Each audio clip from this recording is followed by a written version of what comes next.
नेपाल कृषि प्रधान देश, कृषि विकासका लागि प्रशस्तै सम्भावना बोकेको उर्वर थलोको रूपमा विश्वभर परिचित छ। यही परिचयलाई सार्थकता प्रदान गर्दै कृषिजन्य उत्पादनको बजार सुनिश्चितता गर्नका लागि पनि केही प्रयासहरू भइरहेका पाइन्छन्।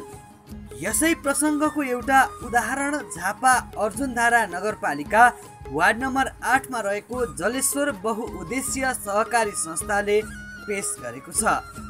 2061 साल भाद्र महिनामा स्थापना भएको सहकारीको संस्थापक अध्यक्षमा कल्पना दाहाल रहनु भएको थियो। नेपाल सरकार कृषि विकास मन्त्रालय अन्तर्गत व्यावसायिक कृषि तथा व्यापार आयोजना प्याक्ट अन्तर्गतको अनुदान सहयोग रु 34,21,750 र सहकारीको रु 34,28,560 गरी कुल 68,50,310 रुपैयाँ लगानीमा दुग्धजन्य पदार्थ बिक्री वितरण गर्नका लागि आफ्नो कार्य अगाडि बढाएको छ। कृषकहरूलाई व्यावसायिक रूपमा सबल बनाउनको लागि व्यावसायिक रूपमा चाहिँ सक्षम र आय आर्जनका पाटामा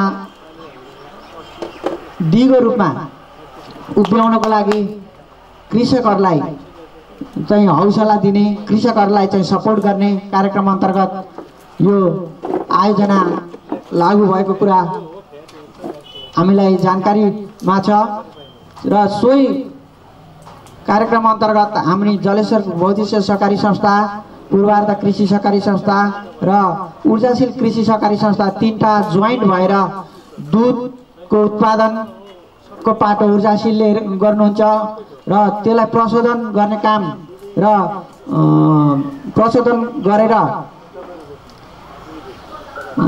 त्यसलाई दिगो रूपमा अलिक लामो लङ लास्टिङ हुने गरी चाहिँ बजारमा ल्याउने काम गर्नुहुन्छ पूर्वार्धले र बजारीकरण र त्यसलाई बिक्री वितरण गर्ने काम हामी जलेश्वरले मिलेर गर्नेछौँ।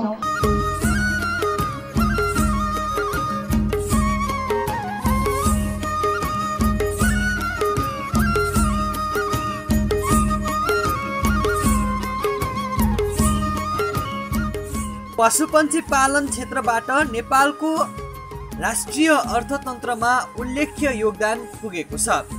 पशु घनत्वको हिसाबले नेपाल समृद्ध राष्ट्रहरू मध्ये पर्दछ, तर पशुपन्छीको हालको उत्पादकत्व दर भने न्यून रहेको छ।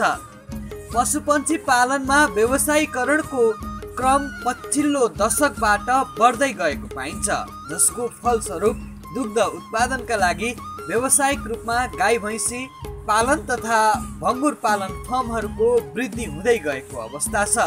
यस्तै पशुपालन तथा पशुजन्य उत्पादन एकातर्फ बढिरहेको छ भने अर्कोतर्फ यसमा हात हालेका व्यवसायीहरू पशुपालन व्यवसाय व्यवस्थित ढङ्गबाट सञ्चालन गर्न नसकी बन्द गर्ने अवस्थामा पनि पुगेका पाइन्छन्। यिनै व्यवसायलाई प्रवर्धन गर्नका लागि जलेश्वर बहुउद्देश्य सहकारी संस्थाले दुध, दही, दुग्धजन्य पदार्थ बिक्री केन्द्रको स्थापनाले एउटा राम्रो उदाहरण पेश गरेको छ। कृषक मात्र नभएर कृषि पेसा नपाउनको लागि पनि हरेक क्षेत्रमा यहाँ चाहिँ एउटा सुन्दर भविष्यको बीजारोपण भएको छ। त्यसलाई फलाउने फुलाउने सबैबाट प्रतिबद्धता चाहिँ मैले पाएँ र आज अहिलेसम्म मैले विभिन्न जीविका विभिन्न कार्यक्रममा राजनीतिक दलका नेतृत्वहरूले नस्वीकारेको कुराहरू यहाँ स्वीकार दिनुभयो, त्यसको लागि म धन्यवाद दिन चाहन्छु। र यो विकास भनेको बाटो निर्माण गर्न बत्ती बाल्न मात्र होइन रहेछ भन्ने उहाँहरूको बुझाइ भयो। आज 5 लिटर दुध दिने गाईलाई भोलि त्यहाँबाट उत्पादन गरेर नस्ल सुधार गरेर 10 लिटर दुध उत्पादन दिने गाई उत्पादन त्यो खालको नस्ल सुधार गर्नु विकास रहेछ भन्ने जुन यहाँको नेतृत्व राजनैतिक दलहरूले अहिले बुझिदिनु भएको छ, त्यसको लागि चाहिँ उहाँहरूलाई म धेरै धेरै धन्यवाद दिन चाहन्छु।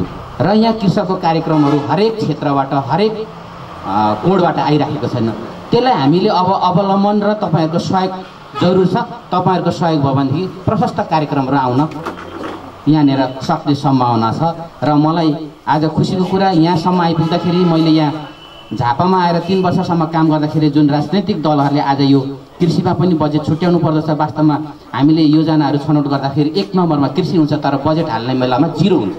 तर यहाँसम्मको अहिलेको जुन सोच परिवर्तन आएको छ, यो सोचले नै अब कृषिको चाहिँ अग्रगामी विकास र यहाँको जनताको, यहाँको कृषकको हितमा चाहिँ अब चाहिँ काम हुन्छ भन्ने मैले चाहिँ विश्वास लिएको छु। वास्तवमा तपाईँहरूले अहिलेको यो उपस्थिति, यो जुन हाम्रो शनि अर्जुनमा हाम्रो व्यवसायिक कृषि तथा व्यापार आयोजनाले 3 वटा संस्था मार्फत झन्डै 1,70,00,000 चाहिँ अनुदान यो संस्थाहरूमा लगानी गरिरहेछ।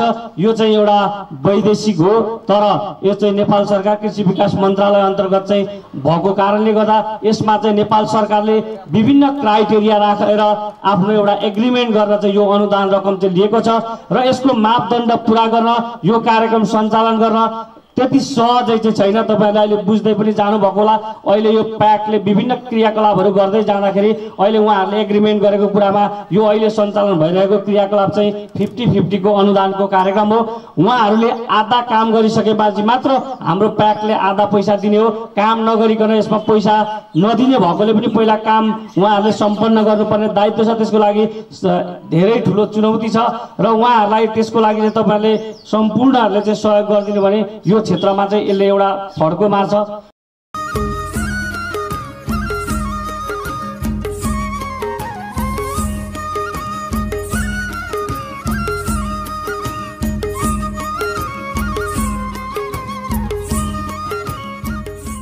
पक्की भवनको निर्माण सम्पन्न गरिसकेको सहकारीले बिक्री वितरणका लागि भवन निर्माण साथै सटरहरू तयारी गरिसकेको छ। ढुवानीका लागि गाडी समेत खरिद गरिसकेको सहकारी भ्याल्यु अफ सेन अन्तर्गत 3 वटा सहकारीहरू ऊर्जाशील कृषि सहकारीले दूध उत्पादन, पूर्वार्ध कृषि सहकारी संस्थाले प्रशोधन साथै बाई प्रोडक्ट उत्पादन र यस जलेश्वर बहुउद्देश्य सहकारी संस्था लिमिटेडद्वारा बिक्री वितरण गर्ने गरी प्याक्टमा पेश गरेको प्रस्तावना अनुसार यस सहकारीले बजारीकरणको कामलाई अगाडि बढाउन पूर्ण तयारी गरिसकेको छ। अब हाम्रो के छ भने एउटा टिम छ जसमा खरिद समिति छ। खरिद समितिले हामीलाई काम गर्न एकदम सहज रूपमा सहयोग गरेर अहिलेसम्म चाहिँ हामीले जुन काम गर्नु पर्थ्यो त्यो काम पूर्ण रूपमा सफल भइसकेको छ, गर्दै जाँदैछौँ। र भोलिको लागि पनि बिक्रीको लागि हाम्रो एउटा टिम छ, जुन टिम चाहिँ आज बजारीकरण गर्नको लागि एकदम तयार अवस्थामा बसिया छ। जब पूर्वार्ध डेरी उद्योगले आफ्नो सामान उत्पादन गर्न थाल्छ, दुध तथा दुधजन्य पदार्थ, त्यसलाई चाहिँ बिक्री गर्नको लागि हाम्रो टिम एकदम लागि परिरहेको छ।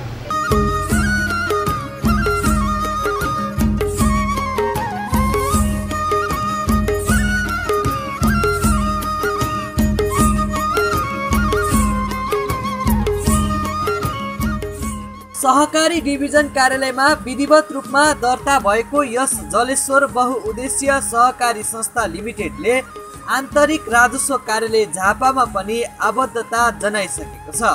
सहकारीले यस प्रकृतिको कृषिजन्य उत्पादन र यसबाट बनेका परिकारहरूको बिक्री वितरणका लागि योजनाबद्ध रूपमा कार्य अगाडि बढाउनुले नेपाली कृषि जगतको उचित विकास हुँदै गरेको आभास दिलाएको छ।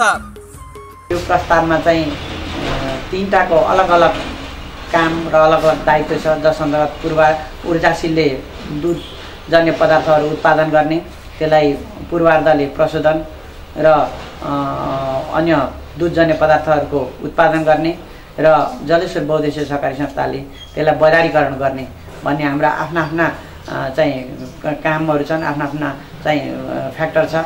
सोही अनुसार अहिले हामीले प्याक्टसँग केही अनुदान पाएका छौँ, ऊर्जाशीलले, पूर्वार्धले र जलेश्वरले। र सोही अनुदान अन्तर्गत ऊर्जाशीलले दुध उत्पादन, गाई फार्म सञ्चालन गरेर दुध उत्पादन गर्न सुरु गरेको छ। पूर्वार्धले पनि त्यो अनुदान नेपाल सरकारबाट कृषि मन्त्रालय अन्तर्गत प्याक्ट आयोजनाबाट चाहिँ अनुदान ल्याएर दुध तथा दुध प्रशोधन तथा दुधजन्य पदार्थहरूको उत्पादनको लागि प्लान्ट बसालिसकेको अवस्था छ। र हामीले पनि हाम्रो आफ्नो जलेश्वर बहुउद्देश्य सहकारी संस्था लिमिटेडको आफ्नो जमिनमा आफ्नो भवन बनाएर यो यहाँबाट उत्पादित जुन पूर्वार्धले उत्पादन गरेर हामीलाई उहाँहरूले उपलब्ध गराउनुहुन्छ दुध र प्रशोधित दुधजन्य पदार्थहरू, त्यसलाई चाहिँ हामी बजारीकरण गर्न भनेर एकदम तयार भएर बसेका छौँ र हाम्रो घर लगायत सम्पूर्ण पूर्वाधारका कामहरू सम्पन्न गरेर अब कहिले उत्पादन चाहिँ सुरु हुन्छ तत्पश्चात हामी बजारीकरण र बिक्री वितरण गर्नका लागि एकदम तयारी अवस्थामा रहेका छौँ।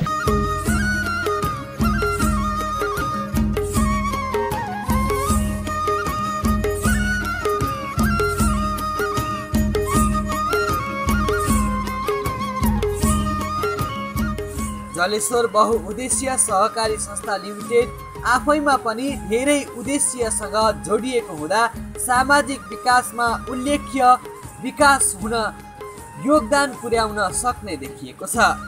देशमा स्थापना भएका धेरै सहकारीहरू छन् तर ती नामका मात्र सहकारी छन्। तर जलेश्वर बहुउद्देश्य सहकारी संस्था लिमिटेडले थालनी गरेको नागरिकहरूसँगको सहकार्य साँच्चै नै सराहनीय रहेको छ।